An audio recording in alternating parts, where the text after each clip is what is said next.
Thank you for coming, ladies and gentlemen. You've come to our factory, which is owned by BG Penny & Company Limited.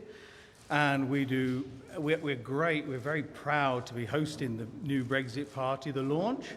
And this industrial factory, just a little bit about what we do metal finishing. So we do shot blasting, metal spraying, powder coating. It's all done in this factory, and a lot of it is export, a lot of it is used in this country. We do engineering, architectural, military, various items. And we're very, very happy to host this event for us as the start of the Brexit party. And with that, I'm going to hand over to Nigel Farage.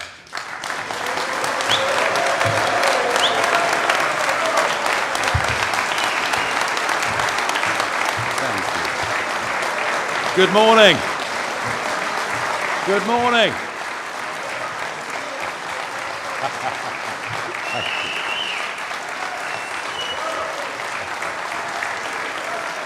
Thank you, thank you, thank you. So there is demand for a new party, is there? Yes. You know, in some ways I can scarcely believe I'm doing this, because I did actually think, when 498 MPs voted for Article 50, which said quite explicitly that we would leave the European Union on the 29th of March with or without a withdrawal agreement, I thought, well, we've won the referendum. 85% of us have voted for parties in the general election who say they will honour the result of the referendum, and then 498 of them have said it's going to happen. I did actually, rather stupidly, for a moment, believe that we'd won. But it became clear pretty early on, really, with the so-called negotiation, that our Remainer Parliament, our Remainer Cabinet, and indeed our Remainer Prime Minister were going to do their utmost to delay, dilute, and in many cases to actually stop and overturn Brexit. And I think what we've seen over the course of the last few weeks is the betrayal, willful betrayal, of the greatest democratic exercise in the history of this nation. And when I began to realise back in November, December, that extension was almost certain to come, that there would be more European elections, I thought, I know what I'm going to do. I'm going to set up a party. I'm going to call it the Brexit Party. But given that it's the most Googled word in the English language, I wonder whether the Electoral Commission will allow me to use the name. Well, they have, and you are here today at the birth, at the launch of a new force in British politics. Welcome to the Brexit Party.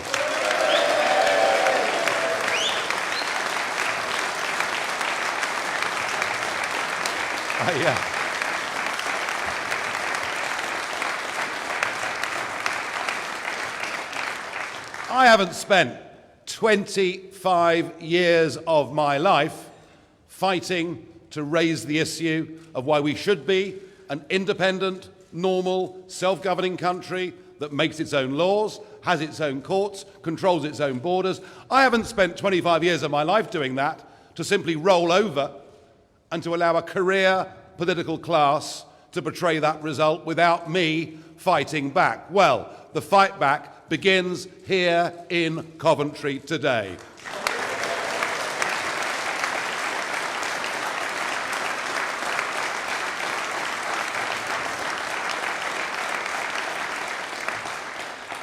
And I think what's happened is our two-party system simply can't cope with Brexit. I think our two-party system has been exposed, frankly, as being unfit for purpose. I think we have a parliament that is now completely out of touch with our country. I think politics is broken. And I want to say this. This party is not here just to fight the European elections on the 23rd of May this year. This party is not here to ask people simply to express their anger by going to the ballot box and voting for us on that day. No, no. The 23rd of May is the first step of the Brexit Party. Our task and our mission is to change politics for good, to change all aspects of politics in this country.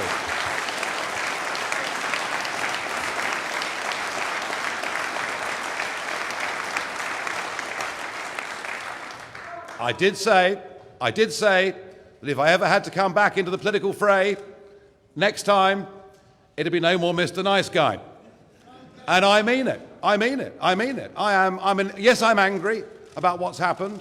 I know lots of people out there are angry. But this is not, as I say, a negative emotion. This is a positive emotion. We're going to use these elections to change things. I said many years ago that I wanted to cause an earthquake in British politics. Well, now, what I'm fighting for, and with your support, what we will attempt to achieve is a democratic revolution in British politics, because that is what we need. Now, even before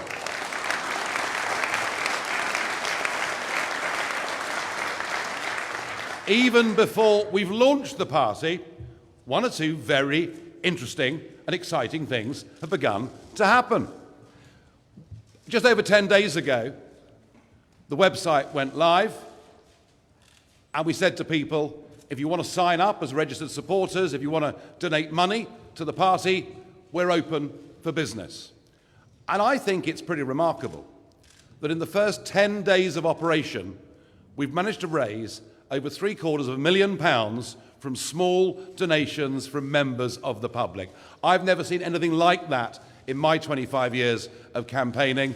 And when I was asked this morning on the Today programme, on the BBC Today programme, I was asked, what big donors do we have? I said, well, of course I'd welcome big donors, but wouldn't it be even more exciting if it was hundreds of thousands of small donors that funded the rebirth of democracy in this country?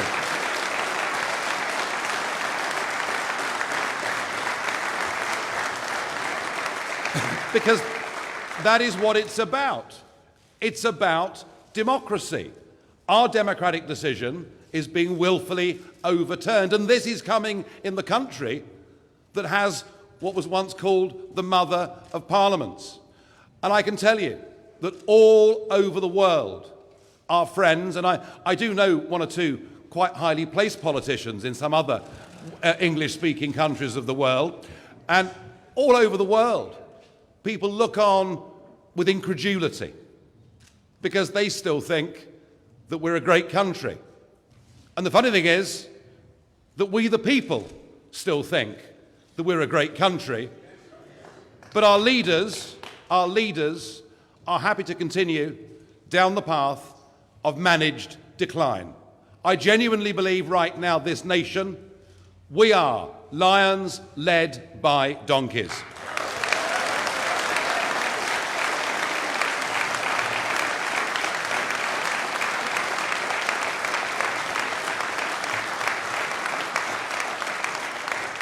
And not only are our leaders weak, not only have they willfully betrayed this result, but they're also pretty much incompetent.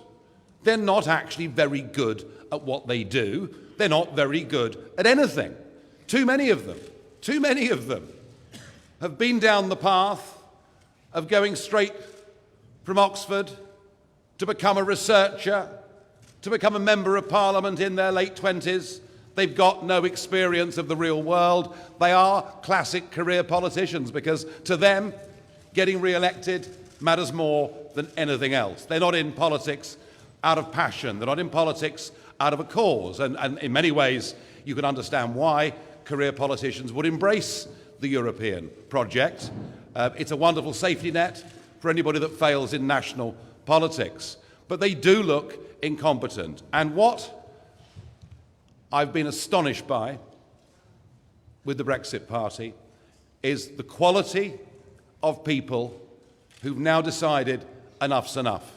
The quality of people who are putting their names forward to be candidates for this European election, and thousands more already who've applied to stand for us in local elections, in general elections, in by-elections, and whatever else it may be. And I also want to emphasise that amongst this remarkable talent we've got from men and women who will be standing on our list, and I do believe that the list that we will put before the British public on May the 23rd will be the most impressive list of candidates any political party has ever put before the British public in history. I genuinely believe that, and I mean that.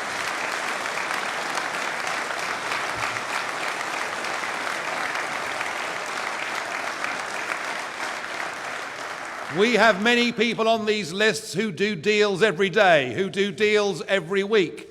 So it's time the political class who've shown themselves incapable of doing a good deal were pushed aside and replaced by those who know how the real world works.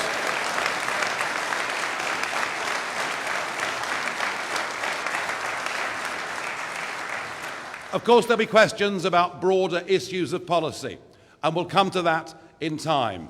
But for now, we are focused on the 23rd of May. For now, we are focused on this question of democracy, this question of trust, and indeed, this question of competence. How are we going to do? Well, I don't know. But I have been to the bookmakers this morning. And I remember in the run-up to the referendum, when it was 4-1 against Leave winning, and I went into a bookmakers in London and put down a bet at how everybody thought it was so terribly funny. Well, I did manage to collect my winnings. And I have this morning put £1,000 on the Brexit party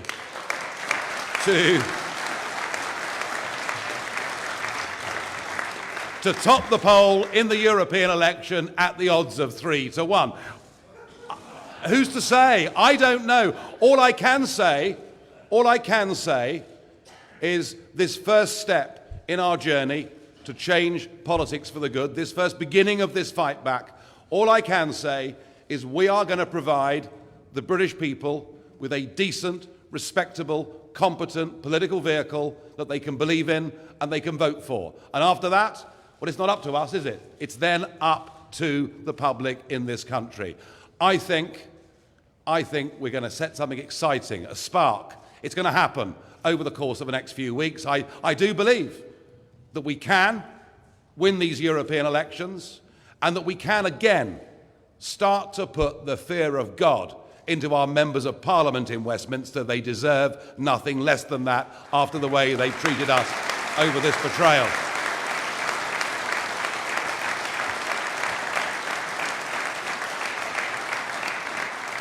I really do believe that Britain needs the Brexit party, and we'll do whatever we can over the course of the next few weeks to provide that respectable vehicle for those who want us. And let's just remind ourselves what this referendum was about.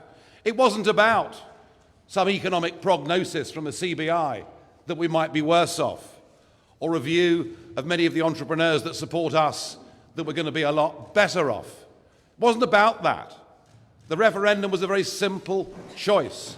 Did we wish to stay part of a political union, or did we wish to become an independent, self-governing nation? And we, Leavers in this country, none of them have changed their minds. In fact, in many ways, the Leave vote has hardened in this country. And there are equally many people who voted Remain, who believe that democracy is so fundamental to this country, to who we are as a people, that unless the will of the people is carried out, something would have changed in our nation forever. So I think, with a bit of luck and a following wind, trying our hardest, I think we can turn this around. I know this is a battle that we shouldn't be having to fight, but we are having to fight it, and we are going to win it.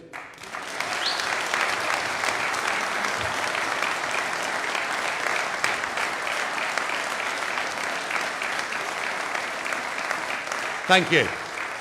Now let me introduce you to a selection, just a handful of the 70 candidates that will be standing for us in England, Scotland and Wales on May the 23rd. And can I please welcome to the stage Annunciata Rees-Mogg.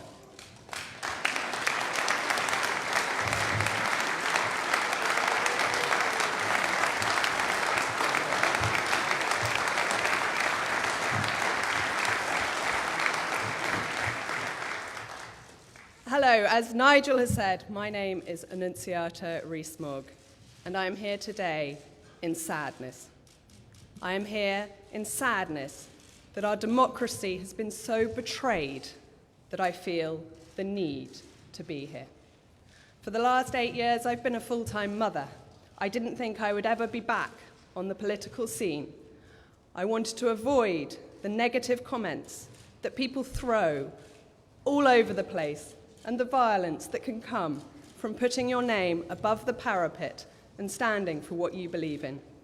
I didn't want my children to have to suffer that, but my country needs to be recognized in the democratic way that it has called for. Our politicians need to listen to what the people have said.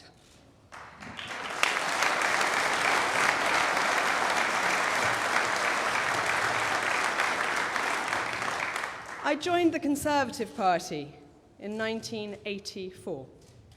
This is not a decision I have made lightly, to leave a party for which I have fought at every election since 1987, from Maggie Thatcher through to Theresa May. I know which one I'd rather have representing us now.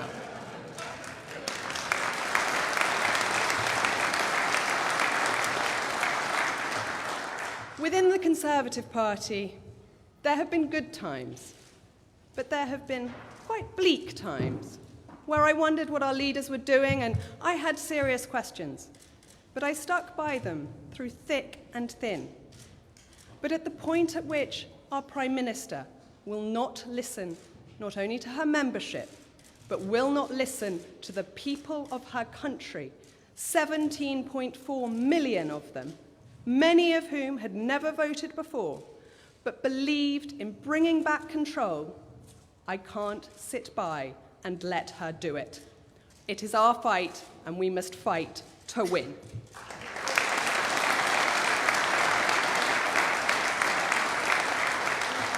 There have been scare stories, left, right, and centre.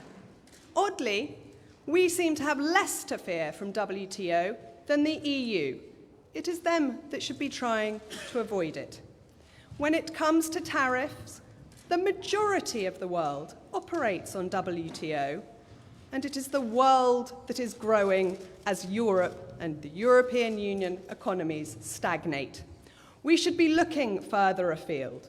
We should not have fear, we should have belief. We know we are a great nation, and for that we should be proud.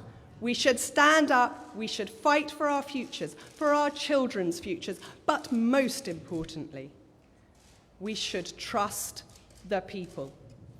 In 2003, I founded a campaign called Trust the People because it's what I so fundamentally believe in.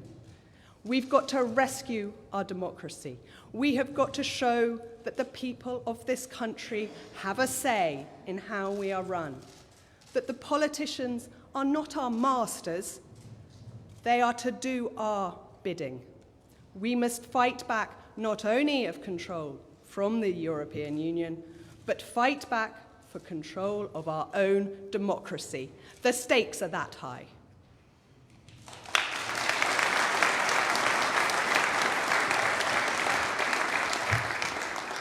This is a fundamental moment for all of us, for our futures, and to shape how things go forward.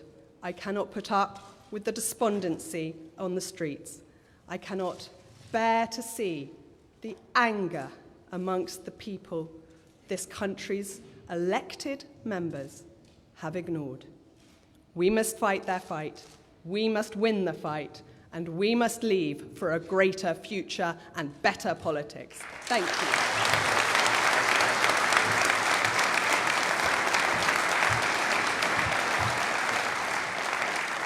Well, thank you very much. And I was also asked this morning on the Today programme, whose votes were we targeting?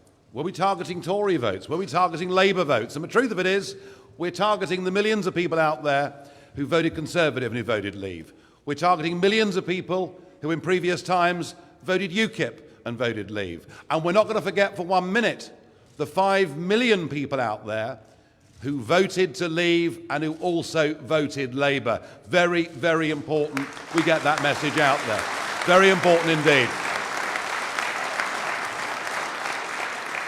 Let me introduce my next candidate to the stage, Ben Habib.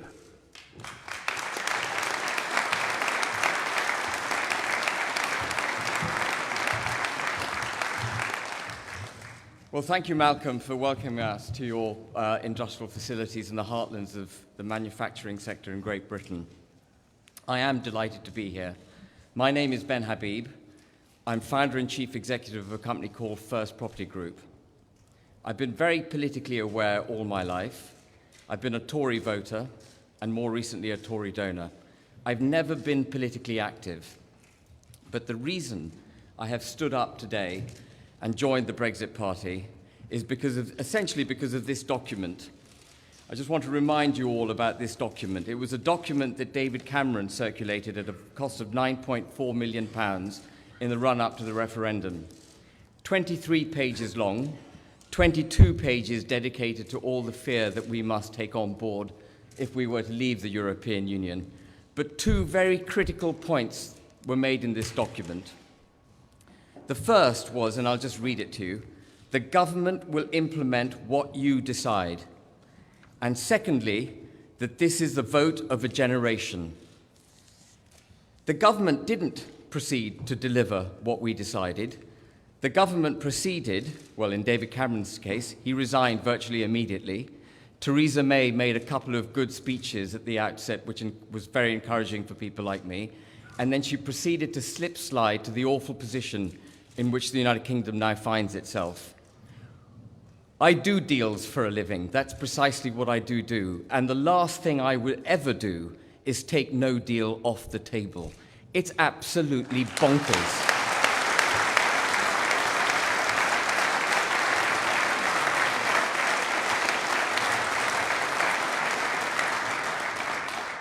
If you take no deal off the table, what you're signalling to your counterparty is that you will sign, and it's a logical consequence, you will sign any deal that they put in front of you. In other words, Parliament has condemned this country to unconditional surrender.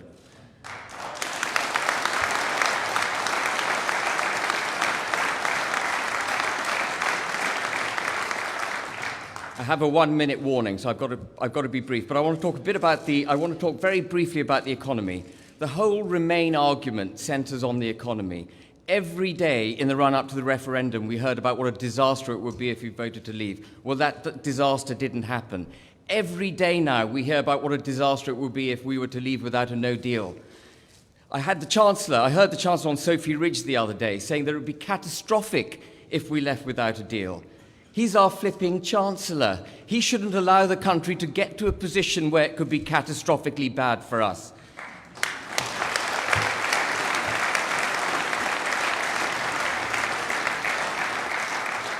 But let me tell you, there is nothing to be feared from no deal. People don't trade with the United Kingdom because we're in the European Union. They trade with the United Kingdom because they want to buy our goods. They want to sell us their goods. Trade deals are not a prerequisite for trade. They're just a nice to have. We will be absolutely fine without a deal with the European Union. I've run my business successfully through the boom period as well as the credit crunch. Economies change, markets change, legislation changes, social behavior changes, buying pattern changes, internet and the technological environment in which we operate change.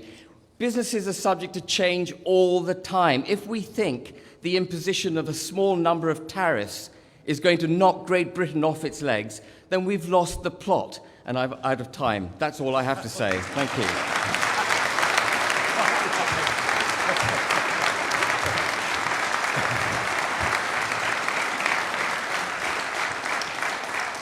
Well, just to back up Ben's point, as Malcolm Penny showed me around the factory this morning, I saw some of the spray painting work that was going on, and I said, well, where are those goods destined for? The United States of America, with whom we trade under WTO rules. It's not that difficult, really, is it? I want to introduce to you our next candidate, who is June Mummery.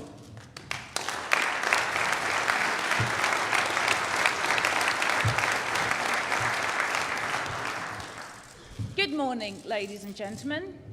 Good morning, Coventry. My name is June Mummery, business owner and founding member of Reef, Renaissance of the East Anglian Fisheries.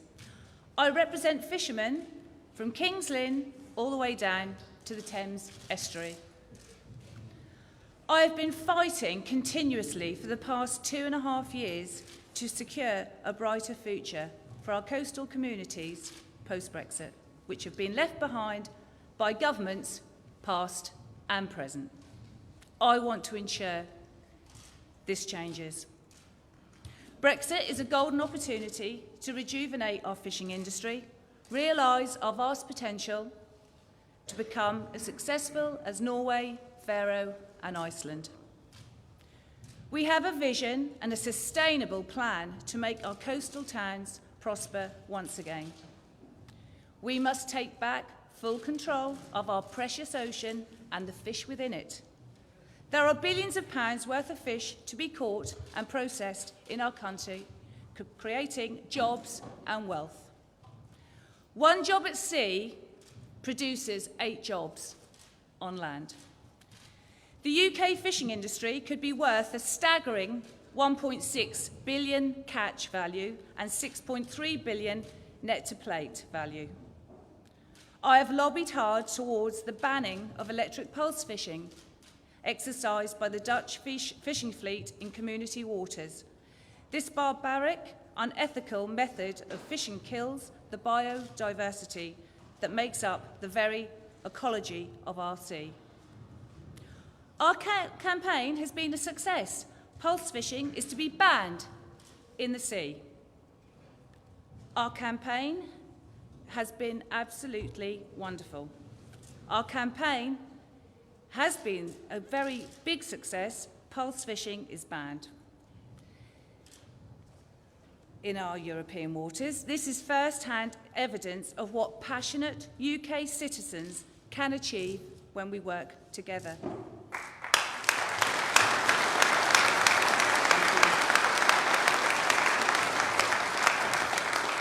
The UK has some of the richest fishing grounds in the world.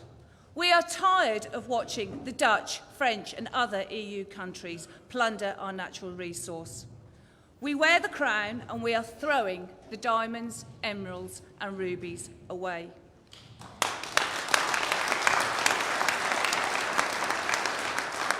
We must scrap the common fishery policy, take back full control of our waters and take full control of our country and our destiny to make our country great again. Thank you very much.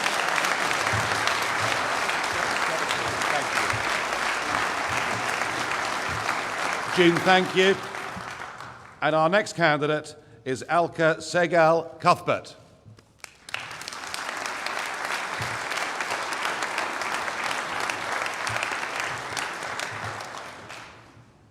Hello, I'm Elke Segal Cuthbert and I'm a teacher, but I've tried to be not too teachery. But I do think it's worth having a little bit of a historical perspective, which will explain why I think we need to leave the EU and why I'm standing. I think the question of democracy is central. It's taken centuries for societies to go from being ruled by myths and taboos to monarchs who rule by divine right, to social democratic forms of governance, which are based on the majority vote and where the governments get their legitimacy from their citizens through democratic mandates. I think it's the idea of one citizen's vote being equivalent to any others, irrespective of religion, employment status, cultural preferences, or what have you. That fundamental principle has been the basis of equality and the basis of a level of social solidarity that made Britain a place that my dad wanted to come to in the early 60s from India. He was a teacher and he stood as a local Labour candidate, probably the first non-white in that particular London suburb at the time. And he came not for money and not for access to services, but he came because of that democratic principle, a principle that respected democracy and autonomy as a general rule for everybody, not just if you were rich or if you were academically qualified or if you had the right beliefs. And I think since the referendum and all the developments subsequent, we've seen that even as an ideal, that principle of democracy is so weak, it doesn't really exist anymore, because over the past quarter of a century, our political class, that's from all parties, have spent their time and efforts, along with their friends in Europe, to create an institutional structure of political regulation that, in the words of one academic who I am happy to quote, has depoliticised the economy and de-democratised politics. And that's had... And that is not just a question, that does not just affect the narrow sphere of politics in Parliament. That has had ramifications throughout our lives, because our institutional professions, our institutional structures have been recast. You know, these are things through which most people live our lives. Mums, teachers, nurses, fishmongers, everybody lives their lives through these institutions, and they have been recast from away from democratic principles into technocratic, rule-bound things that kind of squeeze the space for human judgment and human experience. And the effects of that, I think, as a teacher, I've seen how that's affected my profession, and I know people who work in the healthcare, and their profession is similarly affected, not just by material cutbacks, but by a profound demoralisation. And I think it's time to re-democratise and re-moralise politics. I don't think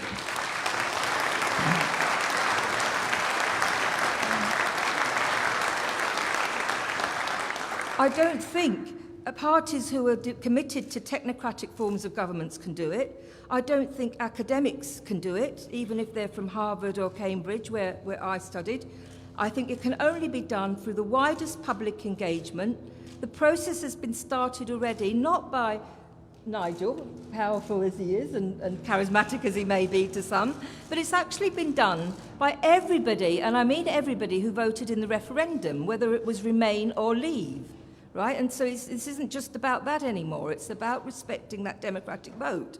The Remainers might have been aligned with the political class this time, but if they let this democratic principle go, next time when you vote, who's to say the government will respect anything, right? So it can't be...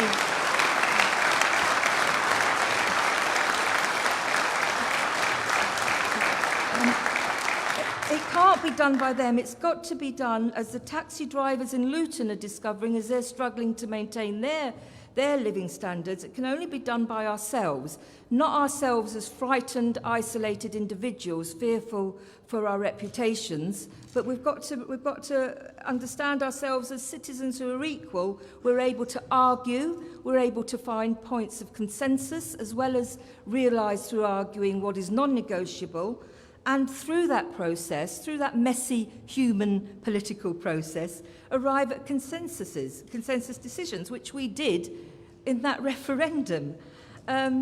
It's called independent thinking, it's called democracy, and I think it's worth fighting for.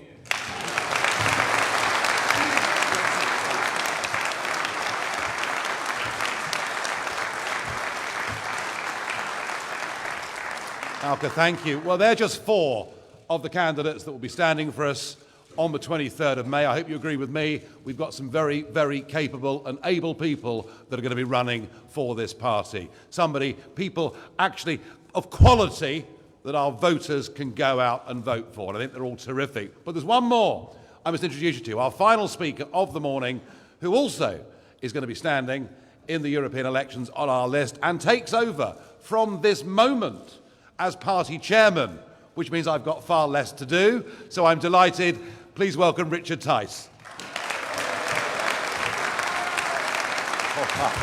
It's all been fine. I didn't say anything. Just carry on. Good morning. Thank you, Nigel. And thank you, firstly, to reiterate the thanks to the Penny family for hosting us here so warmly and generously.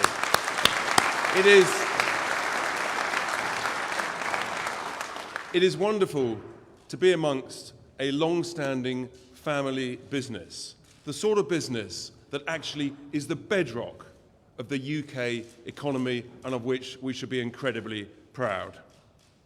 I've been a businessman and an entrepreneur for over 30 years. I've been involved in running small, medium and large companies, including a £1 billion multinational business listed on the stock market where we tripled the share price in just 4 years. I've built thousands of homes. I've been involved in creating tens and tens of thousands of jobs in the construction sector. And I've attracted hundreds and hundreds of millions of pounds of investment into this country from overseas. And I've been a lifelong member of the Conservative Party.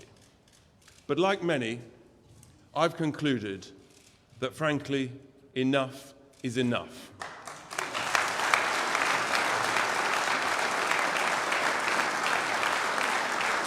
We cannot, we must not, and we will not allow this complete and utter shambles in Westminster to continue. We all know that the UK can do so much better than this. And that's why I've agreed to chair the new Brexit party. And let's just take a step back and just pause for a moment amongst all the noise and the angst.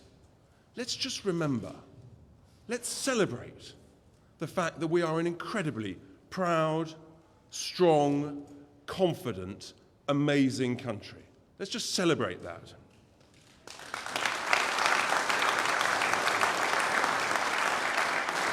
Amongst all the noise in Westminster, we forget we're one of the top 6 economies in the world. We're a permanent member of the G7, a permanent member of the UN Security Council, part of the Five Eyes security network. We're the head of the amazing Commonwealth countries around the world. We have the best trained armed forces in the world, 3 of the top 10 universities.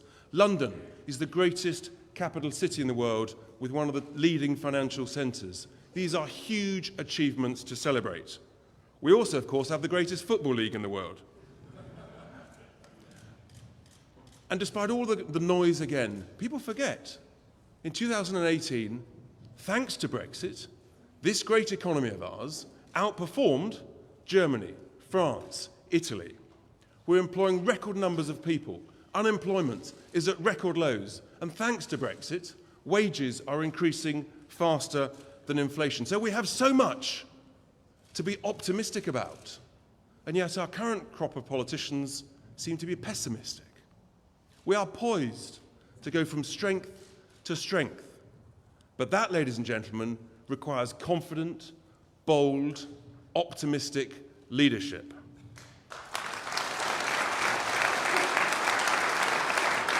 What we've had,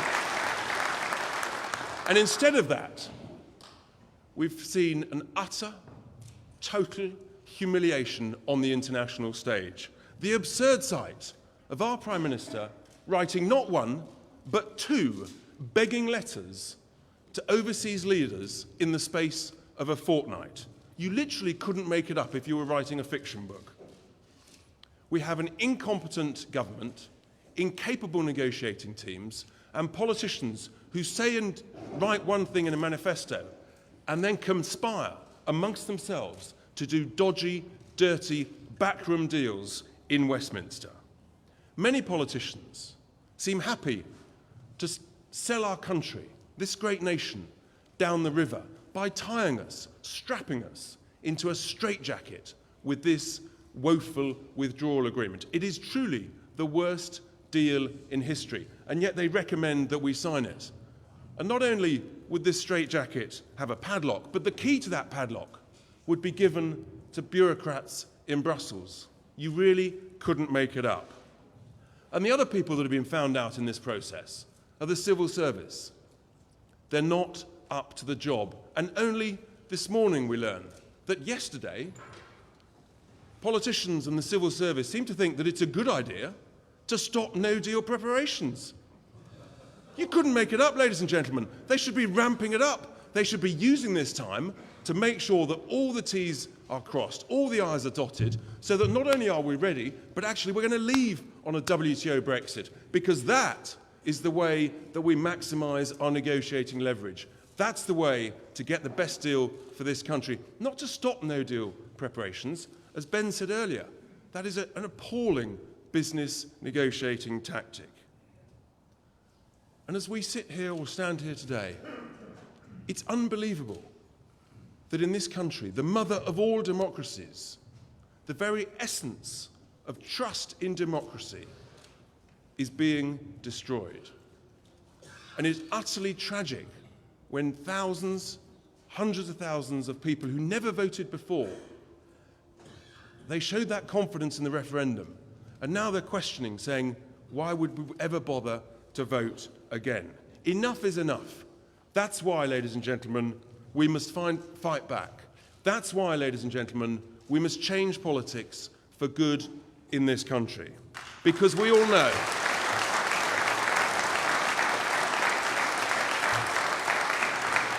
we all know that this country deserves so much better.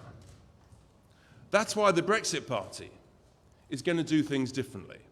We stand for competent, capable, common sense politics. We know that Brexit creates a huge opportunity for optimism, for growth, for renewal in the United Kingdom. We've just got to grasp it. It's time we took on the vested interests. It's time we took on the establishment. It's time we took on the civil service. We need to change fundamentally the way this country is run so that it's run for the people.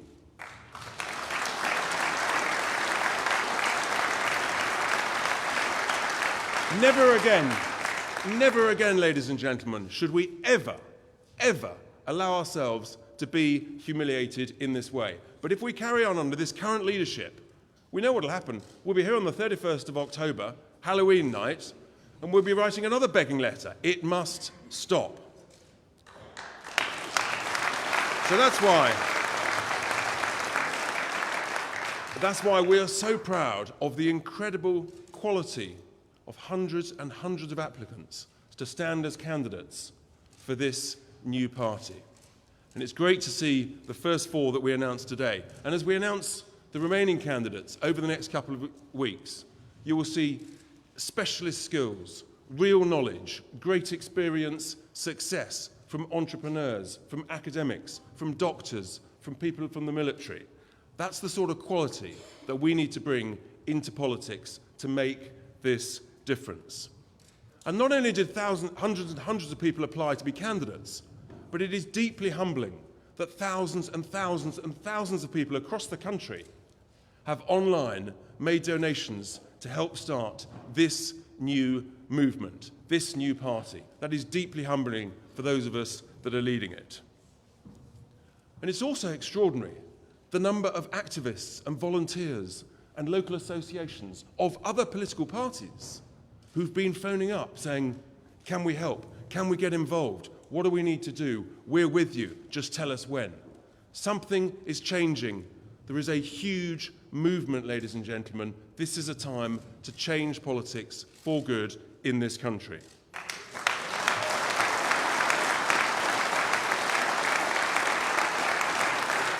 And we say to anybody that says, well, these EU elections are not worth voting for, why should I bother? I'll tell you why you should bother. Everybody, for the first time, should vote in these elections, because this is an opportunity to send a very clear, very strong, very powerful message to Westminster. It's a chance for a springboard to transform politics. People want change. People want better people running our country, better leaders. People want quality people spending taxpayers' money, our money, wisely, better, and to stop the waste. People want faster decisions.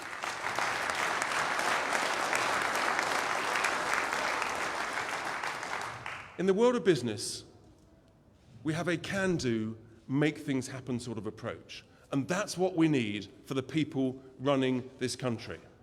If this country was run like a well-run, lean, successful business, we would all be in a much, much better place. So I say to you, never has the opportunity been greater. Never has the appetite for change been stronger. We can do this. We can restore trust in democracy, which is absolutely fundamental. We can send a very clear, positive message to Westminster. We can make Brexit an incredible success. We just need new, quality leadership. Ladies and gentlemen, let's believe in Britain.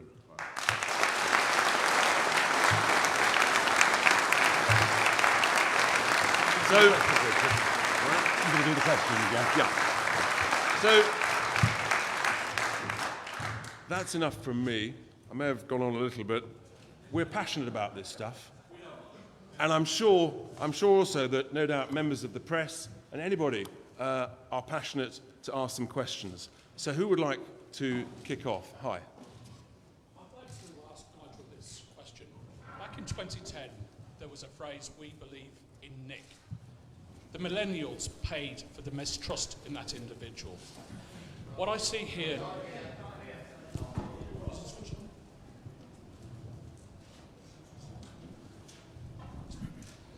Good morning. Greatly... Not a microphone issue. Do your best. In 2010, there was a slogan, "I believe in Nick." The greatest representation to the millennials, as we know, as a generation. Nigel, I come from Labour. I'm appalled at what Corbyn is doing, talking to the devil incarnate. You will need a social policy. I'm surprised that Kingsley Stewart is not here to reach into that heartland, to use the have-nots as a way forward. You need to offer those people hope in terms of housing, fighting zero-hours contracts, struggling from hand to mouth. When is a social policy coming forward? You don't want to fall into the trap, my friend, of the haves letting the have-nots. It is have-nots that will take this party forward, and I urge you to make that representation. Bring the people of calibre forward, and not more of the same. Well, look, the point I made to you was this, that our first electoral test is going to be on the 23rd of May. It's going to be a European election. It's going to be a European issue. It's also going to be a proportional representation election.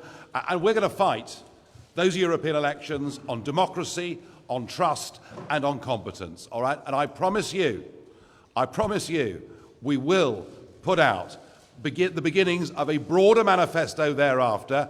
And yes, we will put the British people first and give everybody opportunity. And of course, our policies will have a social dimension, I promise you, of that.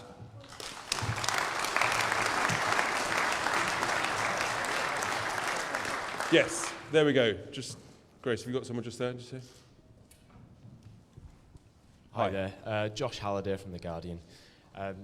Nigel, how is the Brexit Party different from UKIP? And aren't you in danger of helping the two legacy parties, as you call them, by splitting the pro-Brexit vote? Well, look, I think that UKIP and the Brexit Party are very different. UKIP was a big part of my life. I was a member of it for 26 years. Indeed, I gave it many of the best years of my adult life. And we did achieve, I think, some pretty remarkable success with it. One of the things that I always did, and yes, sure, I talked about tough issues. I talked about things that others would rather just brush under the carpet. But when I was leader of UKIP, we didn't allow anybody to even be a member if they'd formerly been part of the EDL or the BNP or any organisation like that. In fact, I think we were unique in political parties in outright banning people from those backgrounds. And I'm afraid, and I did my very best during the course of last year to warn UKIP not to go down that route. They have decided to go down a route where there seems to be a complete obsession not just with Islam, but it would appear with all of its adherents. They've attracted a fairly, shall I say, loutish fringe, and we certainly saw that when we had the Leave Means Leave rally after the march from Sunderland the other day in Parliament Square. You know, what kicked off with UKIP in Whitehall that evening was pretty unsavoury, and I don't think that Middle England, decent people, want to vote for a political party that is linked to extremism, violence, criminal records and thuggery. That's why I left UKIP.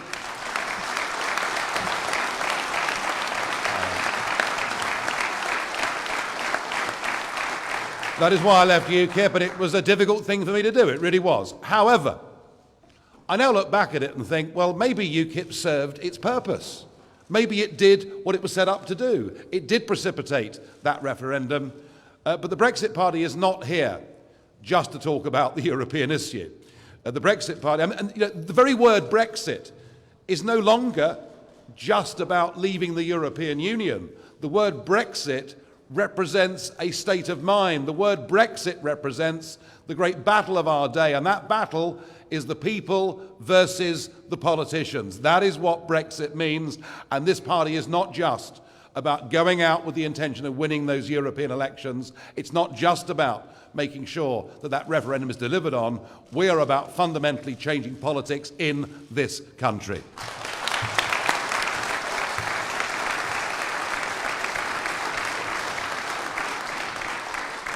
Hi there, yes. Hi, Trish. Why was it so important to launch the Brexit Party here in the Midlands? Because it's the heart of England, that's why. I mean, I think it's the easiest question I've ever been asked. We're launching it in the heart of England. We're launching it in a successful family-run business. And by doing it here, we're sending a message. We are a party that understands business. We're a party that understands the importance of business. And we're pretty tired of the argument that we hear from multinational businesses and career politicians that somehow business is in favour of the customs union. Business is in favour of the single market. And actually, there are vast numbers of businesses out there that do not want to be regulated at a European level and understand, as we do, there is a bigger, better, more exciting future with a broader world out there. Hi, yes, just here. Hi. Hi, Nigel. I'm Mark Cardwell from SWNS News Agency. Just wanted to ask what your feeling is at the moment about a second referendum, and would you be worried that Leave wouldn't win this time? It's another easy question. You cannot have a second referendum until you implement the first referendum.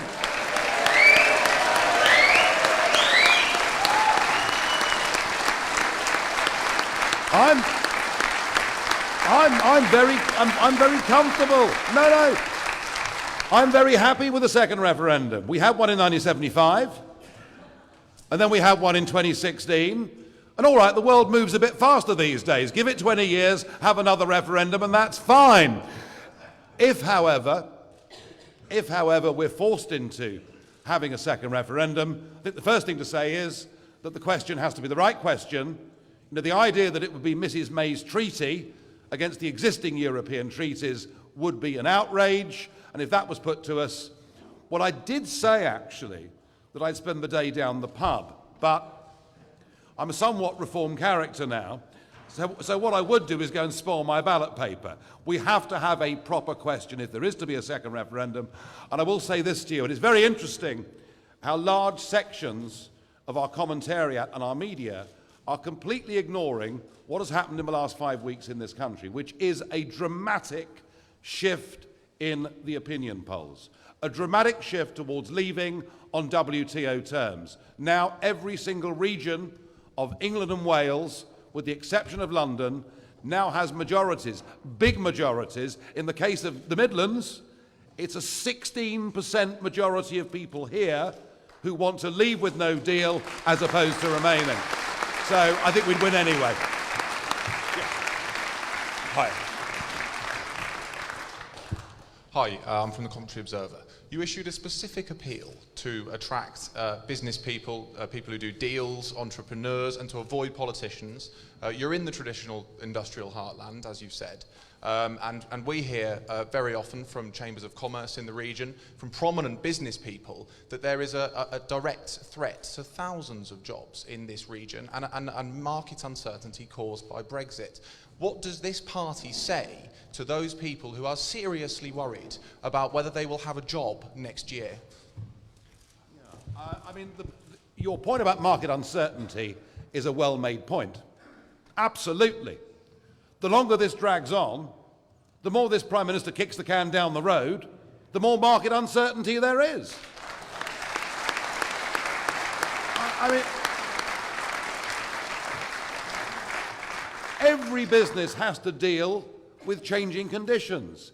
Every business has to deal with differing social trends. Every business has to deal with different legislation. Every business has to deal, if it trades overseas, with the fact that some of your markets are going through recession and some are going through extraordinary periods of growth. The one thing that I've found, certainly speaking to business people, entrepreneurs in business, is they just say, just get it done, get it over with, tell us what the cards are, we will adapt and adjust to whatever those circumstances are.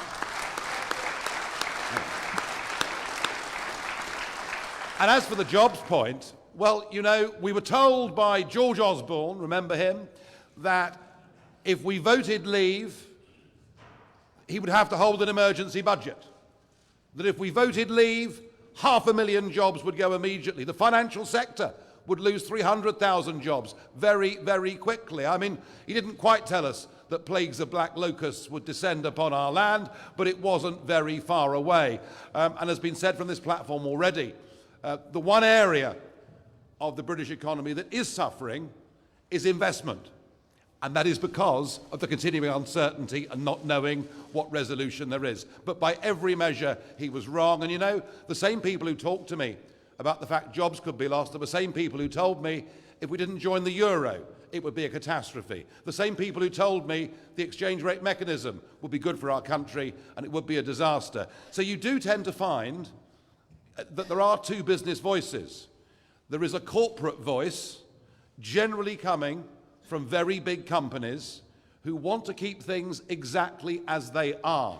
They are very happy with European regulation, as much European regulation as possible, because what that does is it actually stops new entrants coming into the market, keeps prices high. So you find corporates will be in favour of a regulated European model, but actually amongst SMEs and elsewhere, many think there could be huge benefits from us leaving the European Union. Either way, the real answer is, whatever the circumstances are, Britain adapts, and we are an entrepreneurial country, we're a global trading nation, we will do absolutely brilliantly in the future, and I feel freed from those shackles, and particularly getting out of the customs union and being able to do our own negotiations around the world. Why would you tie yourself inextricably to what is just 15% of the world's economy, and in 10 years' time might not be much bigger than 5%? Just to reiterate that, let's just remember, despite George Osborne's warnings, we're actually employing over 1 million people more now than at the time of the referendum. And you talk about chambers of commerce, and let's just think the biggest business group, the CBI. They have been wrong every single time. They resisted the Thatcherite reforms. They said we shouldn't leave the ERM. Thank heavens we did. They said we should join the euro. Thank heavens we didn't. And then at the time of the referendum, they said it would be a disaster. It wasn't. It's a springboard to success. Whatever the CBI recommend, ladies and gentlemen, if you do the opposite, you'll be much better off.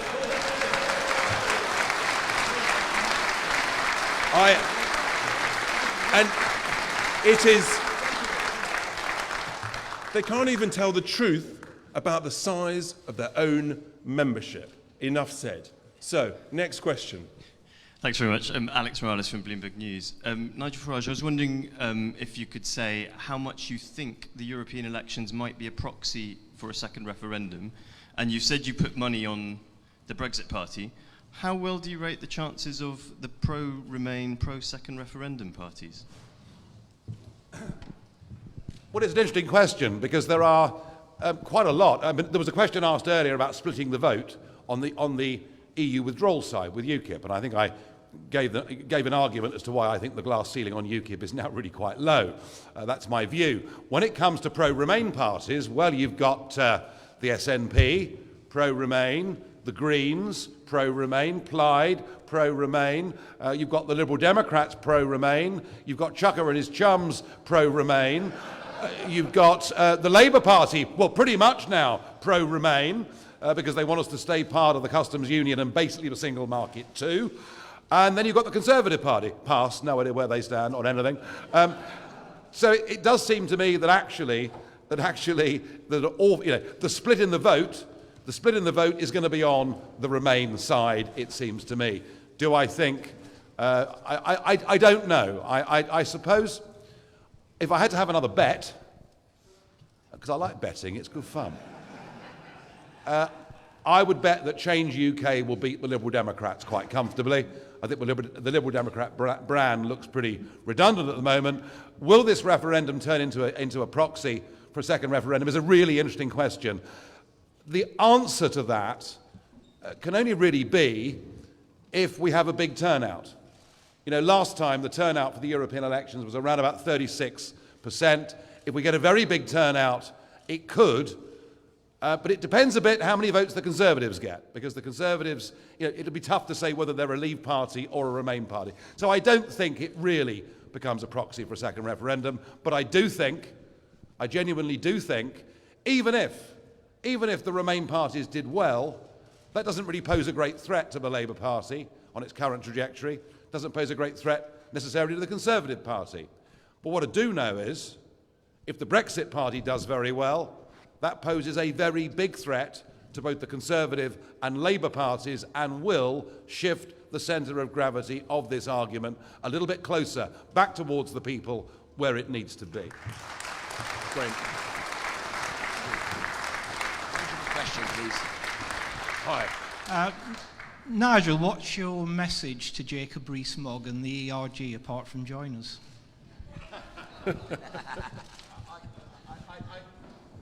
I think that when it comes to questions about the Rees-Mogg family, I may leave that to others to answer this morning.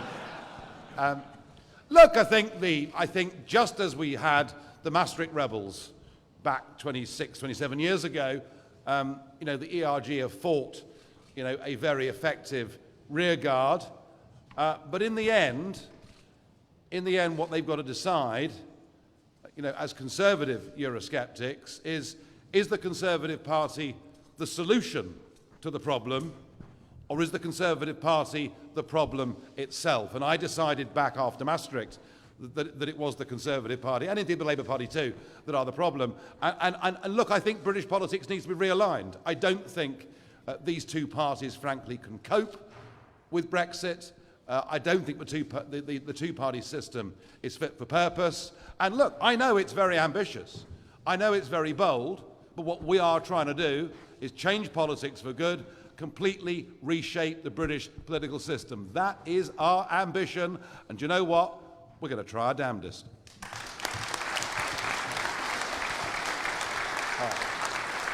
Just got two more questions.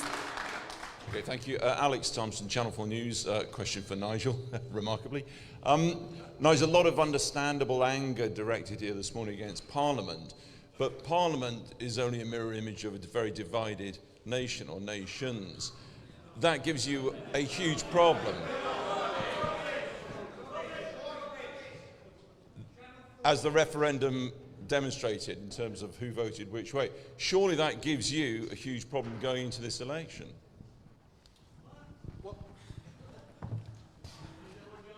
Alka talked about the way democracy works, that you have a majority in democracy and you respect that majority and you wait for next time if you want to get your own back electorally. That is how our system has evolved. It's how it's worked. The reason we have division in this country, some division in this country, is because a substantial number of the big business and political elites refused to accept the result of the referendum. That is why we have division in this country. That is why we have this new breed of person living in Britain, the militant Remainer. But actually ask yourself overall, is this country divided? We have a political crisis in this country, absolutely. But we don't have a national crisis in this country.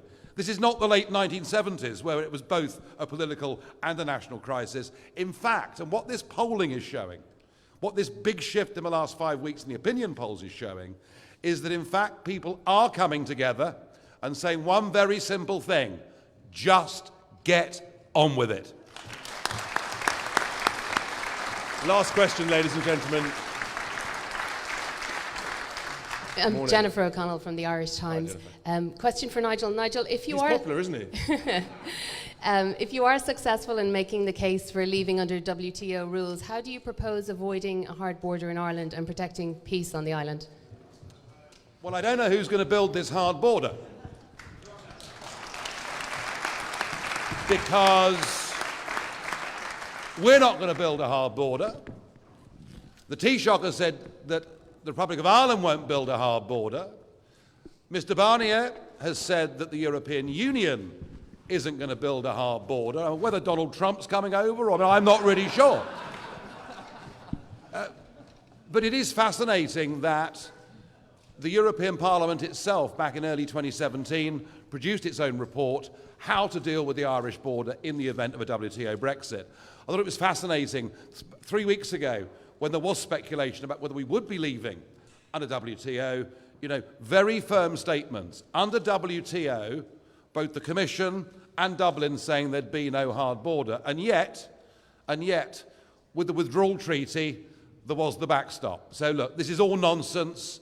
I believe in time. I do believe the quickest way to a free trade deal, the quickest way to make things easy, particularly for Irish beef farmers and people like that, is we leave on WTO rules, and you know something?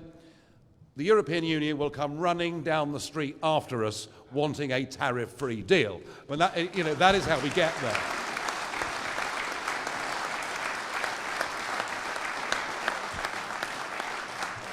The only other issue, of course, would be product standards. And I understand that, because outside the single market, we would not be subject to the same rules imposed from Brussels. But you know what? After 44 years of regulatory alignment, the day we leave, and actually for a long time afterwards, the products are going to be on the same spec.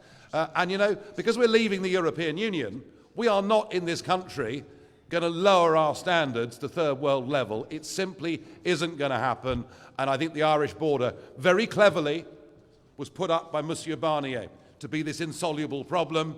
And our Prime Minister, and it's remarkable this if you think about it, on the 8th of December 2017, because of a deadline set by an unelected bureaucrat called Monsieur Barnier, the British Prime Minister left Downing Street at 4:15 in the morning to fly to Brussels to meet his deadline. And there, in desperation, she signed up to the backstop, and it's been a disaster ever since. All I can say is I wish Barnier was on our side, not Mrs. May.